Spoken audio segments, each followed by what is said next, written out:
Alright, Chris. Just thought I'd do a funny philosophy, because why not? I need some exercise. Got a canal I can walk down here, so seems like a why not do that, right? I thought I'd talk today. Start with obviously got with all these videos, I just start off with a single theme and then just riff on that, basically. Try and gather some thoughts together, have some actual original thoughts, as well as just talk about philosophy of the past, how philosophers of the past have approached different issues, but broaden it out as well. So I had a text today from a friend, Scott, who sent me a video about masculinity, as in the modern idea of that, I suppose, and how that relates to the modern version of it, I suppose, how it is seen in our present society, as it were, which is, after all, constructed. Society in its is essentially just a framework. I mean, post-modernism would see society as something that we construct around ourselves. It doesn't have any real intrinsic meaning, but that's post-modernism, and I'm not so well versed in that school of philosophy, apart from Delusional, who are very hard to understand. So probably be better to relate that to someone who I'm a little bit more familiar with. So Rousseau, of course, is man is born free but is everywhere in chains, which is the romantic ideal. It's a romantic idealist view, right? Man is completely free when when you're born. When you, as an individual, you are essentially, in his philosophy, free to choose to do whatever you want. But obviously, people, as individuals, can choose to do terrible things. They can choose to murder, they can choose to rape, they can choose to kill, they can choose to do any number of terrible things if there was no society around that controlling people, our worst impulses.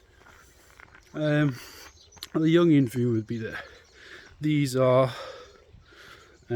aspects of our id, the violent drives, the sexual drives, the whatever, all these different things.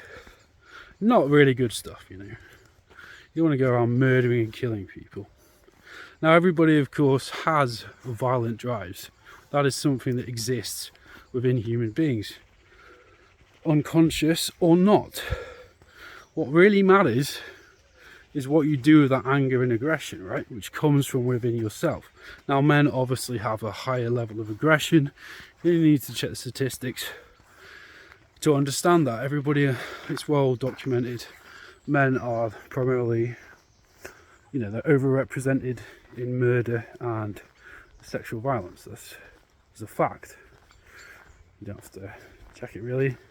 It's an obvious fact. But what causes men to do that, I suppose, is the question. Now, let me be honest, I'm a bit down on my luck now. I am currently staying with my parents. Experienced a bit of a minor nervous breakdown about a year ago, which is not the first time, but that's being mentally ill, basically, or dealing with yourself and having a mental health issue. And the thing I found that's always got me through it, and I've also been reading Viktor Frankl recently, who much more than I have ever suffered the bloody camps, the Holocaust, right? Now, that puts things into perspective when you read something like that, because I come from a privileged background. I live in Cheshire. I'm walking along this amazing canal. I mean, look at this. This is sublime, This is an amazing space to live. Let's look at this. a lot of learning to, obviously, like exercise, if you're a man, is very important. And anyone, not even just a man, or anybody, it doesn't matter about being a man or woman, regardless of your gender, it means exercise is important, obviously. Hence why I'm coming out here, because it just, I work with computers. I mean, you can imagine how frustrating computers are. I've not been unknown to actually hit computers when I've been getting really frustrated with it, because the thing is, if you've got like testosterone in your system, you need to release that with your physical body. Now, obviously, boning is one way to do that. It's always fun as well. It's a very healthy way to do it. It's good exercise as well. It's actually really good for everything. Endorphins. But obviously it gets pathological. Some men are pathologically psychopathic or sociopathic. Those are the two in clinical psychology, those are the two brain structures which are produce, really evil people who are, whether they choose and like is a debatable, but probably not. And actually the newest up to date science in neurology is that sociopaths and psychopaths are born. So they are born with deep brain structures that actually mean that they are psychopaths or sociopaths. There is though, in fact, such a thing as a highly functioning sociopath or psychopath. An example of this, a very interesting example of this actually in contemporary fiction, on television anyway, or media, is Sherlock. Sherlock describes himself frequently as a highly functioning sociopath. And what does this mean? It means that he uses people as a way to figure out the truth. He's not using it for nefarious means. He's using it to get to a deeper truth that exists out there in the world, usually to solve crime, obviously, Sherlock Holmes, powers of deduction, logical analysis. So he uses his intellect, but he also uses people, which can be seen as, manipulative, I suppose. Psychopaths are more typically your aggressive, hard drug dealers, violent men who, in the actual social world, are out there. They intimidate people with violence constantly, and that is their main way of working in the world. Well, I think for myself, I'm neither a sociopath or a psychopath as far as I know. I have bipolar disorder, which is a condition of mood regulation. It's tough to, my emotions are chaotic, in other words. So I experience highs and lows at the extreme ends. And usually I have seasons with my bipolar disorder. So that's just something I've had to deal with during my life. And the higher side of mania can go into, sort of doing stupid things. It's like a lack of impulse control, really. So it means you can develop delusional beliefs. Now, delusion is anything that can't be verified by external reality. So, I've had those in the past. But you have to break those delusional mindsets, because the more you feed a delusion, the more it gets in the neural pathways of your brain, the more it gets fixed as a delusion. The delusion, by definition, is a fixed belief that there's no evidence for. Like if I said, I am the cyber pope of, I don't know, whatever, some random shit, or I'm the reincarnation of Napoleon, or the reincarnation of Leon Trotsky, or any number of ridiculous beliefs which clearly have no validity. The more you feed those delusions, the more true they become. In your mind. I mean, the mind is there's this interesting idea actually in Sherlock of the mind being a palace, as in we have an internal map of our mind which we can create and explore. This might be interesting if you view it in terms of meditation. Okay, so I had an interesting comment. He has a blind friend. So obviously this blind friend of his has lost one of his senses. Now for me, or most people, this would be an idea of a nightmare. But this man has found a way of mapping his environment in his mind, right? So he has created a mental map, which we all do anyway. We're just not always aware of it. We create associations, and certain objects have sentimental value, certain places have sentimental value. Like where I am now is like where I spent a great deal of my growing up, basically. So see, I can remember being, I don't know, like 16, 17, riding along here on a bike on various walks. These used to be my woods when I was younger, basically. So I used to explore around here, make dens, that sort of thing. It's an exploration space in my visual map of the world that exists within just my mind, right? It's memory. Now I don't know where I'm going with this. I'm just carrying on. Like I said, these vlogs are all about exploration. They're asking why questions. I don't know necessarily the answers. That's philosophy. Welcome. But where else can I go with this? So obviously masculinity. So another obvious reference that you could go into in terms of masculinity is Jung. He has this whole concept of the anima, which is a soul, but it's like the soul often takes on the opposite form of who I am in physical, who you are, in physical reality. So, for example, I'm a male. I've got sort of what you'd probably call an extreme male brain, in the sense of it's borderline autistic, really, like which is fine, but that's how it is.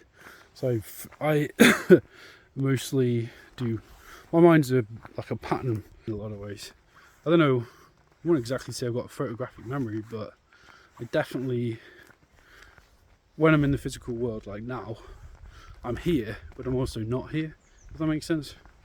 I'm aloof. I'm not. I mean, my head's in the clouds a bit, as the phrase would go, right? In terms of relating that to me and how I relate to women, that makes it difficult sometimes, because sometimes I've definitely been accused of mansplaining before, but it's actually a form of empathy for me. That's how I transfer. Me transferring, telling you something interesting means I like you.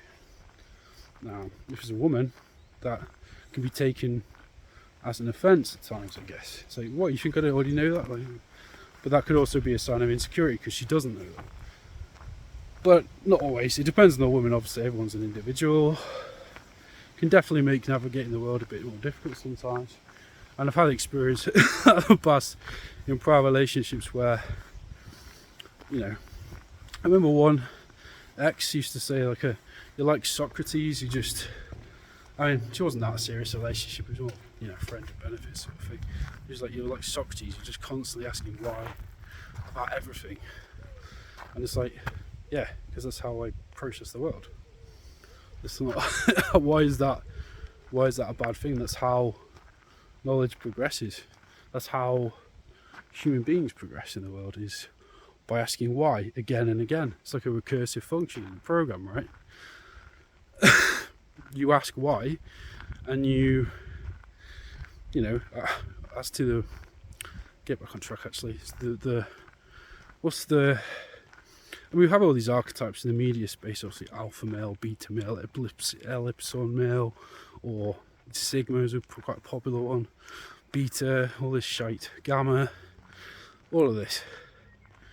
It's all nonsense. Actually, a lot of these words, in fact, I know in fiction they actually come from Huxley's Brave New World, which is a society which is ordered by archetypes that exist in masculinity, right?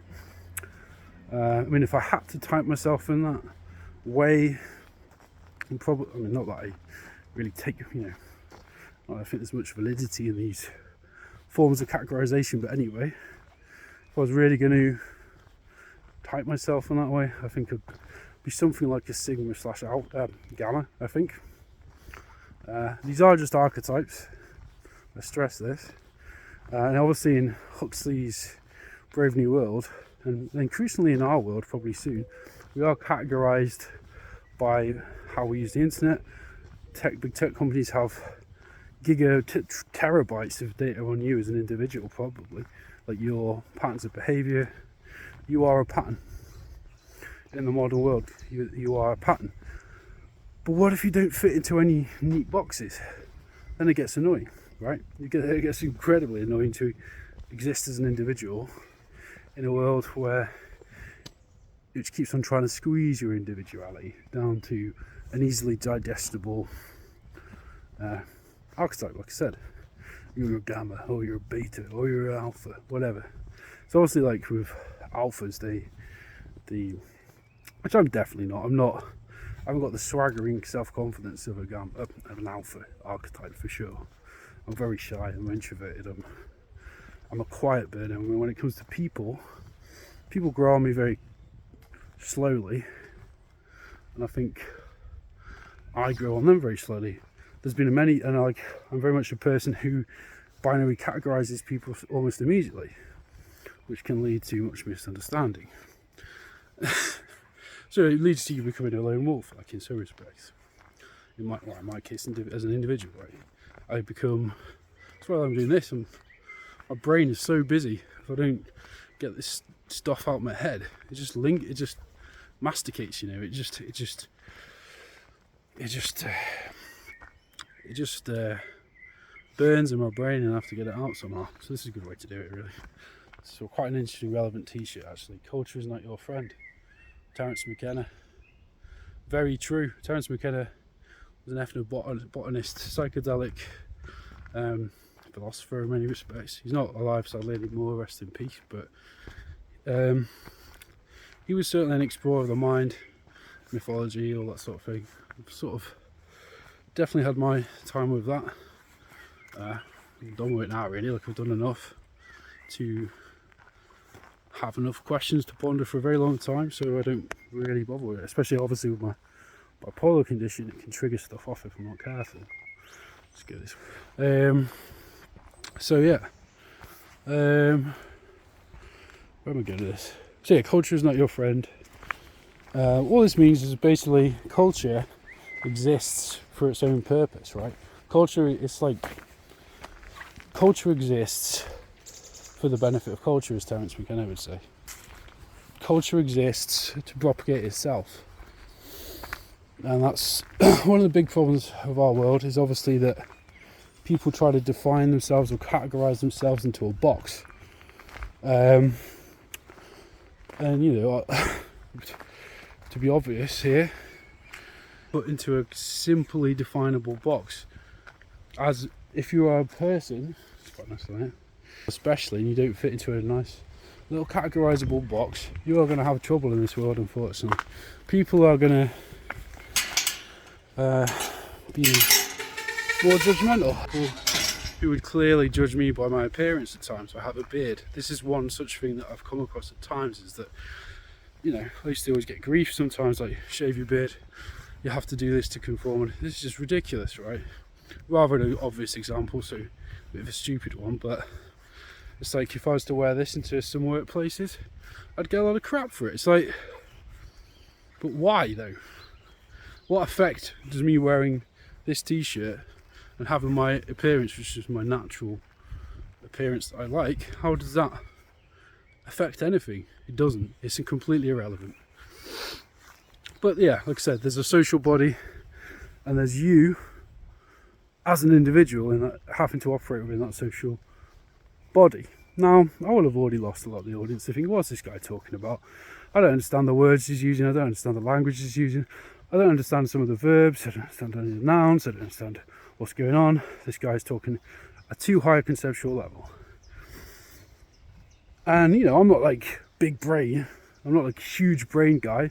I'm an actual dumbass sometimes. I'm a complete dumbass. I can knock into things. I can, like, you know, I'm not like big brain. In fact, I'm probably like a mid-tier when it comes to an intellect, right? I can really just, I'm an INTP if you're interested in any of that stuff. A creative, big five, which is creative, anxious, introvert and everything. Does mean that it's harder to find your way in the world sometimes. But again, I'm also, this is not a masculine thing to do. To just moan and moan and moan and moan and moan. You have to be active. The whole point of masculinity is being active. It's not about being passive. It's about being active. So if you're going to do something, do it. And that's always been the way. Men have to be direct in this world. Women will not appreciate it if you're not direct. I know this through experience. Like if I've liked a woman and I fancied her, I've just let it linger for too long, nothing's happened. It builds resentment. So you have to, but what I've learned actually over time is that also when previous relationships have gone wrong, and even if you do sleep with a woman but neither of you are feeling it, it's best just to not, if you and it's a feeling you get, like if you've slept with someone and you just feel like that was not right, that the chemistry wasn't there, the key thing to do is just get over it immediately, almost like completely detached from it and forget about it really. Like, well, I want it to be glib, you just move on. Like, like I've had a tough time.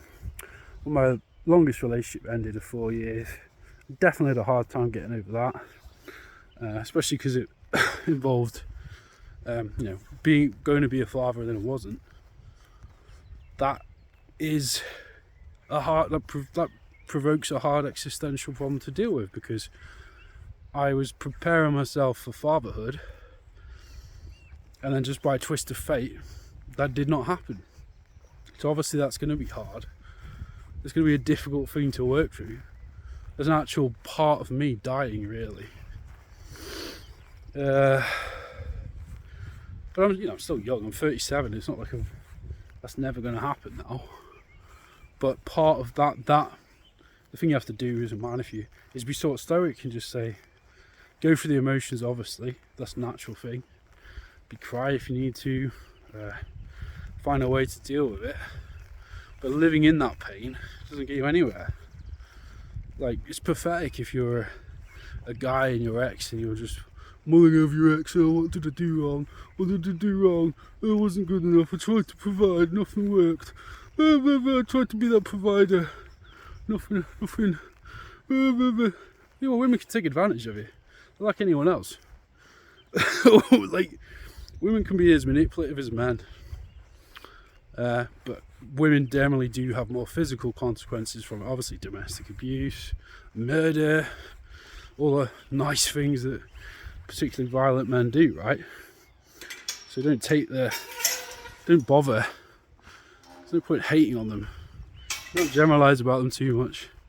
Yes, they're different to us in many respects. Yes, they can be nags and annoying sometimes.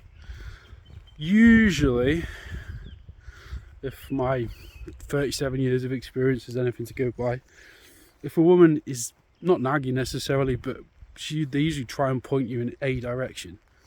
They're guides, right? So you have to develop that perception of them. They're not working against you. This is where the toxic masculinity comes in. Men think that, the red pill or the black pill or whatever.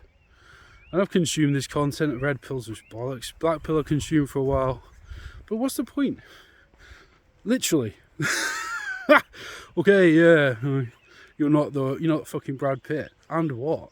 You're still probably a fairly good looking guy. It's not like you're gonna get, and if you just spend all your time sad and feeling sorry for yourself, where are you gonna get? You have to build yourself up, you have to do some exercise, you have to, I've gone off for way too long.